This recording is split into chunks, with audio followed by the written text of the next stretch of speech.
দাদু, ও দাদু, দাদু পড়ে গেছে, বাঁচাও। এই কি হয়েছে দাদু ভাই?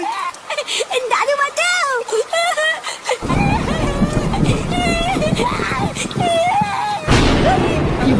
উড়িয়ে আমার মাথায় গেল রে। উড়িও মা, উড়িয়ে উড়ি রে। গিন্নি, গিন্নি কই গেলে গো? আমার মাথা ভেঙে গেছে গো গিন্নি। উড়িয়ে উড়া।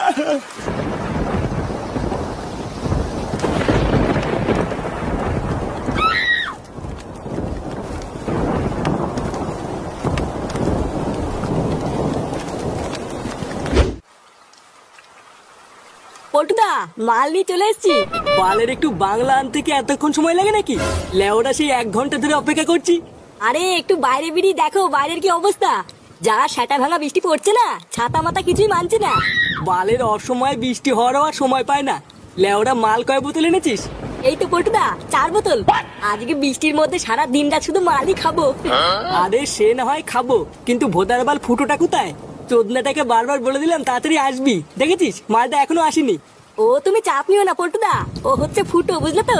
লেওরাটা মালের গন্ধ পেলে ঠিক দেখবো সেটা উঁচু করে দৌড়তে দৌড়তে চলে আসবে। উফ, ওরে বাবা, বাবা রে, মাগো মা, আমার মাথাটা মনে হয় গেছে গো গিন্নি। উমা, হ্যাঁ গো, তুমি পড়ে গেলে কি করে? বাড়া কিভাবে আর পড়বো, হাঁটতে হাঁটতে পড়ে গেছে। আমি দেখেছি।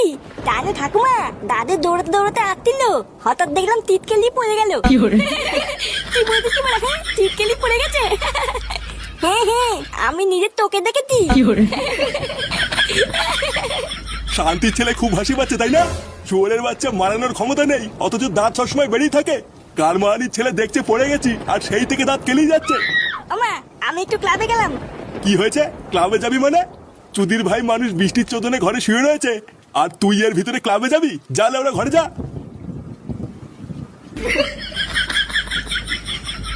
দেখেছো তো সরে বাচ্চাটা কিবার বেড়েছে? বাড়া আমি একটা কথা বললাম আর আমার কথাটা বালতিও ঠাপালো না। হ্যাঁ গো, তুমি রাগ করো না, আমি তোমার জন্য তেল গরম করে নিয়ে এসেছি, দাঁড়াও।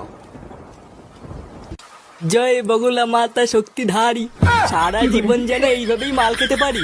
মাগো মা, একটু দেখো। এ কি গো পটুদা, এইসব কি করছো?